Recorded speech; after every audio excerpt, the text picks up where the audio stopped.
There is a particular TikTok person called Pinkydoll who is from Canada and is reportedly going live acting as an NPC character, which is a non-person character, which think of GTA, okay? Grand Theft Auto, where you'll see a lot of like weird movement, but it's a character, right? And she is getting paid to say certain things, do certain things based off the stickers that she gets from TikTok. She does these lives that are about like, I don't know, 3, 4, 5 hours, sometimes 8, and is making $2,000 to $3,000 per live. Okay. And she does have an OnlyFans. With what she makes on TikTok and what she makes with OnlyFans, she makes about $7,000 a day. This is well over 6 figures per month, right? And I'm gonna leave Isaiah to stop this at this moment and play the video as far as an example of what Pinky does. Gang gang. Ice cream so good, thank you, Jackie. Gang gang, gang gang, gang gang. Oh, special. Gang gang, rah rah rah. Gang gang, gang gang. Balloon. Gang gang, gang gang. That was good. Lemonade. It is so simple. And I don't really care what everybody says. And we're going to get into this conversation. I'm not caring because some people will say it's a fetish thing. Some people are saying it's super annoying. Whatever it is, there are starting to be a lot of copycats that are making money with this blueprint. So I think about this in a different way of like, are we overthinking our content? She literally gets on live. She has a hair straightener. She puts popcorn in it, allows it to pop, and then says 4 or 5 repetitive things as people are tipping her. Every time they tip her, she will say what she needs to say for that particular sticker. We're out here thinking we need highly produced content. We're thinking we need to create on like everything in the world, where she is saying 4 to 5 phrases and making a lot of money. So I want to have the conversation of, when we're thinking about going live, when we're thinking about content, are we overthinking and breaking down why this is working? Because to me, she's serving the people. So people are paying for a service, whatever you want to call this, paying for a service, and she's delivering. Here, I give you a rose. Thank you for the rose. Here, I give you another rose. This is what you do. Thank you. Why is that different than a service provider? It's a form of entertainment. Yeah, I mean, that's what it seems to me. It's a form of entertainment. So just as you would maybe go to the movies and pay however much you would pay to watch a movie, you're doing the same thing, but you're probably doing it in small increments to get that live reaction, on her live. So that I see it as a form of entertainment. Just a form of entertainment? Yeah. I mean, I saw. So I first came across it when you put it on, your page. I didn't even know this stuff or this type of content existed, to be honest with you.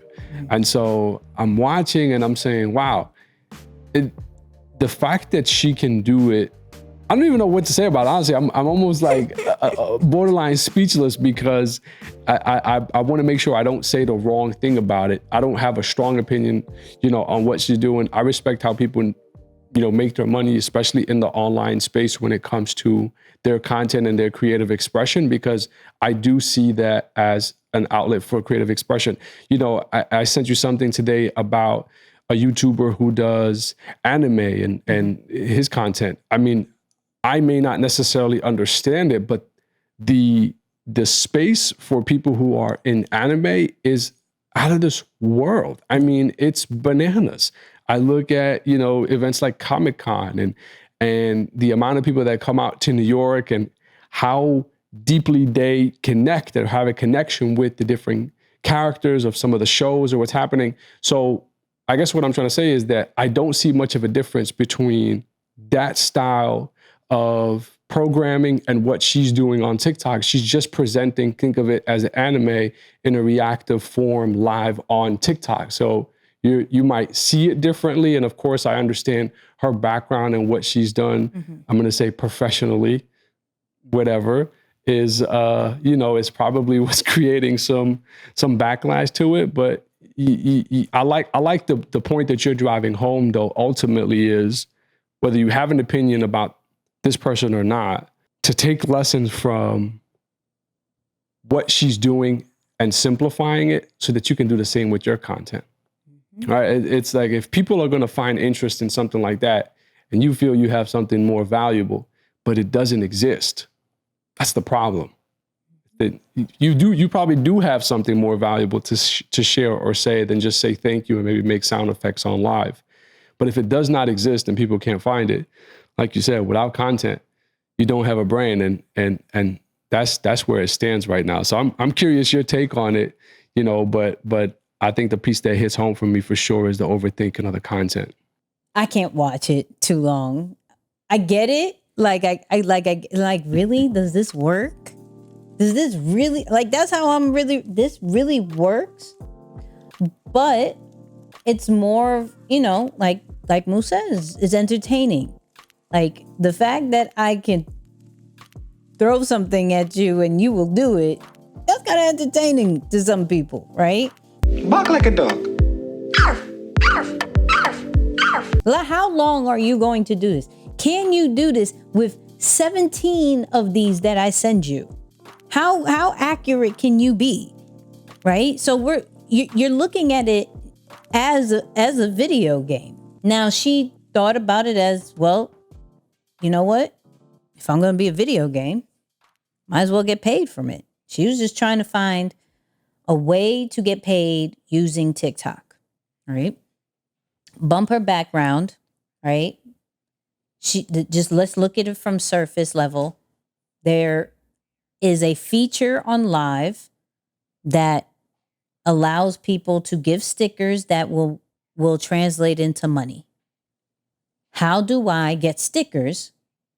What do I have to do that people can exchange stickers for what I do, right? Some people do tarot readings. Some people will create some kind of stitching. Some people will answer a question. People are doing this regardless. It's just her way is starting to get a lot of buzz because this is something we've never seen. I look at it in a way of how are we looking at our content that is serving the people that what we do can be in exchange for money, right? Not all the time, but there is one or two things within social media that we're intentionally, I do this, you give me this. Because that's all this is. I do this, you give me this. I'm not just on live talking, getting you to know me, being nosy into my world, and maybe you feel like tipping me. She's being intentional with, I do this, you give me the bag. Are we that intentional? That's my question. Are we that intentional with the content that we put out, whether it's lives, whether it's pre-recorded stuff, whether it's podcasts? I'm doing this and you're going to give me this in return. I don't think there's anything wrong with that. And the only reason I want to bring this up is because it's been proven that other people do it and are making money. So Kai Cenat actually tried it. Made $7,000 for doing it for just like, I think an hour or something. There's like all these people now that are like doing this the whole time, right? And just trying it out. Like, are people really doing it? So I even put it in my Instagram. Are y'all gonna try it? Because also in the same situation, everybody's going to find something wrong. Like whatever you do, it could be extremely good, extremely holy. They're gonna find something wrong. It could be questionable. They're gonna find something wrong. I put a post out about Kai Cenat on his interview with Complex, right? And he makes $400K a month with the amount of subscribers that he has, around about that point, right? So I did a whole lesson based off the Complex interview. And there was some people that were like, yo, first off, let's remind you, he's 21 years old. He streams for 8 hours. And so I put that, like 21 years old, he's streaming for 8 hours. I already know that's a lot, right? For some. Yo, he can't think of anything healthy. Like, that can't be healthy for him. Boom, boom. This is so everything you do when you were 21 years old was healthy? You're sitting here and telling me everything you did was super healthy, right? This man was, him and his mom was in a shelter. This is the crazy thing. We don't really know these people's background, but we judge of what they're doing, where his mom and him were in a shelter, but yet with the money that he makes from being home, not being in the streets, when it comes to Pinkydoll, not doing crazy stuff, right? None of them are drug addicts or that we know of, right? And one is able to provide for her son, and one is able to buy a house and cars for his mom. They're staying in the house. They're not outside. They're staying in the house, creating content, things that wasn't being able to be done before. What we may do is going to be different than what they do, but what they do isn't wrong. It works for them. We have to find out what works for us. What is our streaming situation? What is our live situation? What is our podcast situation? What is our show situation? We have to figure out what works for us, because when it works for us, when it works for you, there's going to be people who are going to criticize that too. They're going to find something wrong with it. But your bank account is going to say something different. What's great about Pinkydoll is that they asked her in New York Times, yo, how are you dealing with the reaction? Like, you're getting some negative reactions. She's like, I don't care. I'm winning. Like, 7,000 a day to be live for a few hours is winning.